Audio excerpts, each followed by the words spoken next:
2025 में आयोजित प्रयागराज का महाकुंभ 144 साल बाद आया है, जो बेहद ही शुभ फलदायी और मोक्ष को प्रदान करने वाली है। हर हर महादेव भक्तों, स्वागत है आप सभी का आस्था भक्ति में। महाकुंभ को लेकर बहुत सारी कथाएं हैं, लेकिन सबसे प्रसिद्ध कथा महर्षि दुर्वासा के श्राप का है।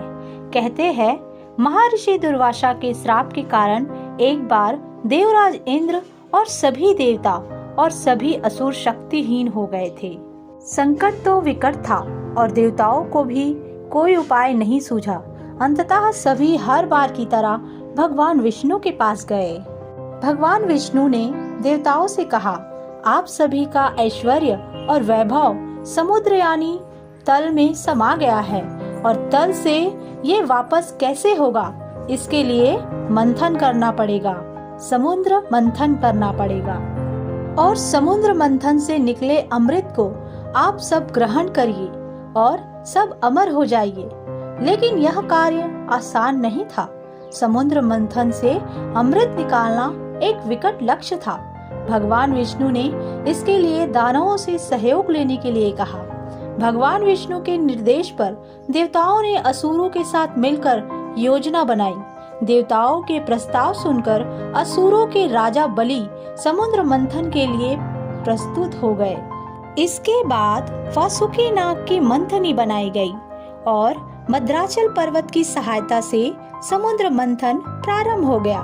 समुद्र मंथन में कुल 14 रत्न निकले।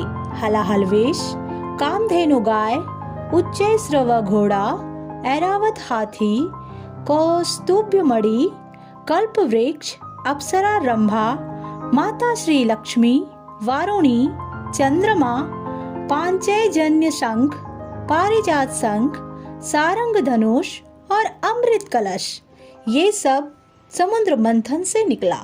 तो कथा के क्रम में यह सूचना आती है कि भगवान धन्वंतरी जब अमृत कलश लेकर प्रकट हुए तो देवताओं और असुरों के बीच उसे प्राप्त करने की संघर्षशील योजना बनी, जिसमें असुरों ने बड़ी छीना झपटी की, जो कि उनका स्वभाव है। इस स्वभाव के झगड़े में अमृत कलश की कुछ बूंदें निकलकर इस पृथ्वी के भाग्य में आई। जिन 4 नगरी में जाकर ये अमृत कलश की अमृत बूंदें पड़ी, उन 4 नगरों में महाकुंभ का आयोजन होता है। ये 4 नगरी कुछ इस प्रकार है। माया अर्थात हरिद्वार, उज्जैनी शिप्रा नदी के तट पर, गोदावरी के तट पर, नासिक और तीर्थराज प्रयाग। प्रत्येक 12 वर्ष के बाद इनमें से एक नगर में कुंभ का महापर्व होता है और हम कहते हैं पुण्य फले तो महाकुंभ चले। ज्योतिषीय गणना के अनुसार 4 तीर्थ स्थलों पर कुंभ का आयोजन अलग अलग ग्रहों के संयोग पर होता है।